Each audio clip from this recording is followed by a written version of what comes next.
my name is Yash and I am not a software engineer. And yet, this video is for software engineers. A little complex? Let me simplify. In my last year at Scalar Academy, having interacted with hundreds of engineers, CXOs, CTOs of tech startups, everyone says the same thing. The number one skill that engineers in year 1 and year 2 end up ignoring at the cost of their future growth is the skill set of soft skills. Now, I know the word soft skills seems a little wishy-washy and beyond the rules of logic. I will attempt to show you it's not. In this video, I will start with the most basic soft skill, the skill of giving feedback. I'll take a simple logical example and visualization so you can start using these tips right after the video. We'll cover 3 topics. 1, why is feedback important?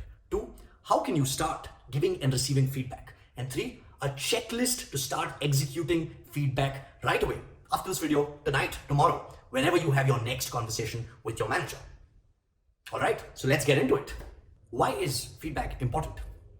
Well, you're software engineers, you know that when a product has to go from its MVP to its beta version, it's a continuous cycle of iterative user feedback.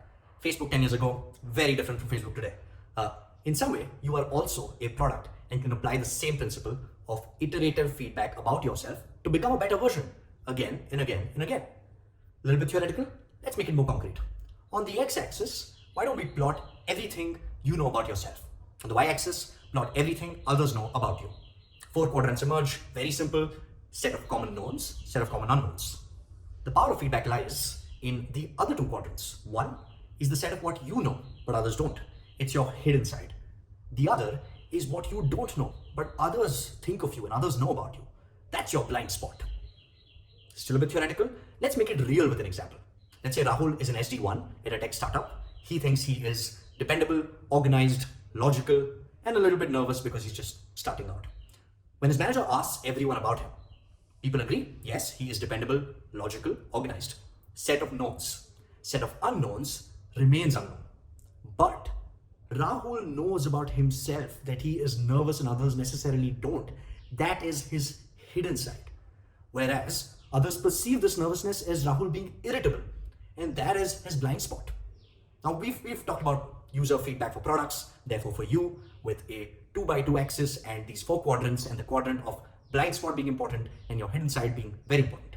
Now why still is this really important? 3 very simple reasons. 1, you are ultimately the labels that get attached to you.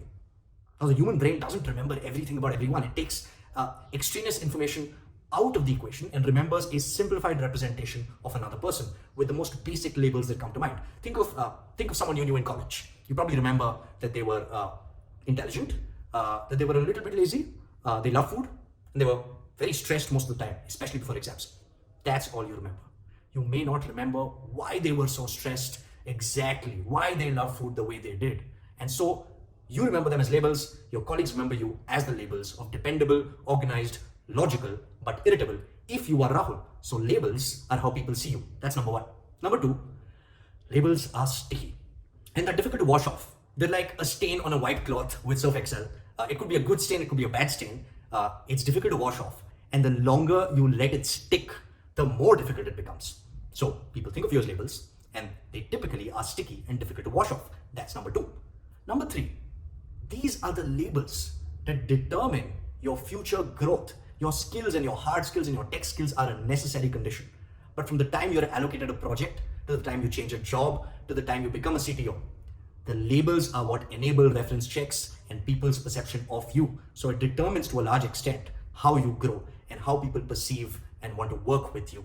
Therefore, in simple terms, why feedback is important is because at the end of the day, you need to get the data in a format where you can act on it, because if you have that data, then you can work on the labels that are associated with you, because labels are pervasive. That's how people see you. They are sticky. If not changed, they remain for long periods of time, and they impact your growth in ways that you often even don't know. Hence proven, feedback is important. Now let's talk about how to give and receive feedback. Again, there's a disclaimer, there's a 5-step process, 4-step process, 7-step process. There's a lot of frameworks if you Google this right now. What is important, however, to recognize is that behind this framework set that exists on the internet, there is a very simple logic to understand how to give and receive feedback. And then you can apply any framework you like. The logic is the following. At the heart of it, feedback is a type of conversation. As per some research papers, you probably have between 27 to 33 conversations per day. Most of these conversations are easy. They don't require preparation. Feedback, however, is a difficult conversation that requires you to prepare. So the question then becomes, in order to give and receive feedback, how do you prepare and run this conversation, which is more difficult than a conversation about how was your day? So, how can you give and receive feedback in a way that you're well prepared? Three broad elements of such a conversation to remember. Very, very intuitive. The first is a tell, the second is an ask, and the third is a co-creation of next steps. If you are able to do this in a conversation about giving or receiving feedback, you have most likely done well and will gain from it. If you don't do this well, you may not gain as much from it. It may just reduce the quality of the relationship that you have with the other person in a one-on-one feedback conversation. Now, let's make this a little more real. Let's take the example of you being a software engineer working on a product launch for Friday. For the last 3 weeks, you've been sprinting on it. Product manager comes, changes at the last minute a UI spec on Thursday afternoon, because of which you have to work on Friday, Saturday, Sunday, and then Monday night is when the product goes live. You are really burnt out, fatigued, unhappy. Now, how do you give feedback? Within the tell and the ask, you have to be cognizant of making this feedback that gives you good co-creation next steps. If it doesn't get you to next steps, it means you haven't done the tell and the ask. Now, how can you do the tell and the ask? There's a good way and there's a not so good way.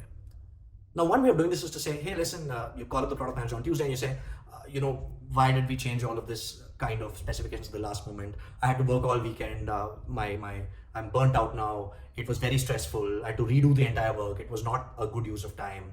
I'm really unhappy with the way we did this. Then you can ask the product manager saying, don't you know that we had so much work for the last 3 weeks and then at the last minute because of changing this, it was really, really stressful for me and us as the engineering team? You've done the tell, you've done the ask. Will you get to next steps because of this? Most likely no. The product manager is going to feel accused, a little bit defensive, and he'll feel attacked. So this conversation will go into a spiral of some kind of uncomfortable feeling where you don't end up liking him, he doesn't end up liking you. Neither of you reach next steps on how to do better in the future. On the other hand, if you decided to use the tell, the ask, and the next steps in a way that is well prepared, then in the tell, you would say the following. Hey, on Thursday, until which time we had worked on the entire product front end, because we changed the specification of the UI, I had to then redo parts of the work and spend all of Friday, Saturday, Sunday, and some part of Monday actually making sure that the product went live. Now, this was the instance that caused me, a lot of stress. I ended up burning out, and I was very unhappy about the rework. Also, more importantly, I had planned my parents' anniversary on the weekend, and I was very upset because I couldn't be there in that moment for them because of the work pressure that I had to deliver on. Why this is extremely important for me is because I was looking forward to this weekend and I was really happy with the previous UI that I built, but because we changed at the last moment, one, I had to rework, and two, because I missed this personal occasion, it was not something that I would like to happen again. And so I'd love to understand from you, you've moved to the ask from the tell, what the perspective was, how you were going about this product development, what was your perspective when we changed the UI and why we changed the UI.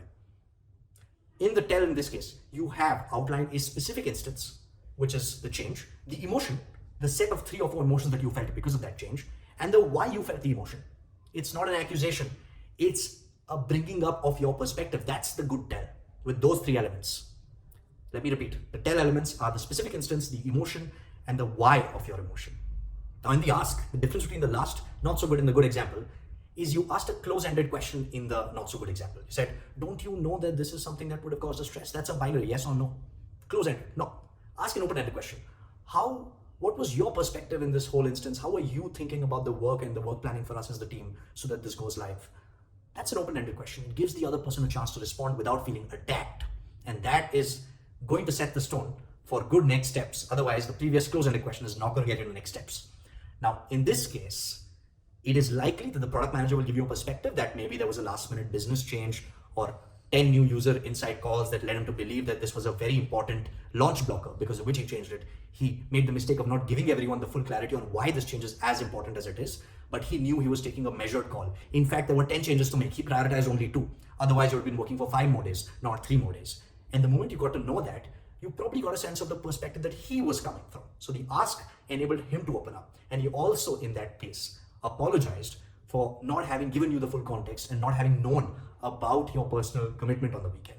Now, in this case, it's been productive so far. So you can reach the next steps, and the next steps could be very simple.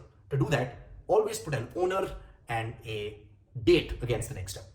So owner is, for example, the product manager should come back and every 3 days, pre-launch in the last 2 weeks, give very clear input to engineering team about what needs to change and why. And the other next step is that team can probably block personal commitments even on the weekend on the product manager and the business team's calendar, the people plan accordingly. And 3, maybe before and after every product launch, there is a team feedback plus one-on-one plus 360. Now, clear owner for each of them and a clear date can be put. And if you do those next steps, maybe 2 or 3 times for projects, the 3rd, 4th, 5th project will be much better.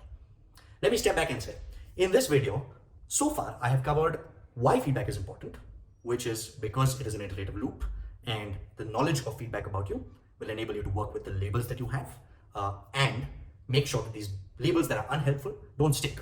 They get washed and replaced with the right labels. Second, how to give and receive feedback. I've covered a very simple way to think about this difficult conversation and prepare for it. Think about the tell, think about the ask, think about next steps in advance, and try to get to the next steps. Within the tell, a checklist that you can use is ensure you give the specific instance, ensure that you make a very clear explanation of your emotion, of how you felt, and give the why behind your emotion. In the ask an open-ended question like what or how, not a closed-ended question like don't you know? And in the next steps, come up with clear steps, owners, and dates. That is your checklist for feedback. You can do this right after this video. Let me know if you like it. Let me know if this works for you or if you have any other ways that could help to improve this way of giving and receiving feedback. Thank you very much for watching. Please like, share, subscribe. And if you have any other topics you'd love for us to cover, please comment below. We would love to help you become the best engineer you can be.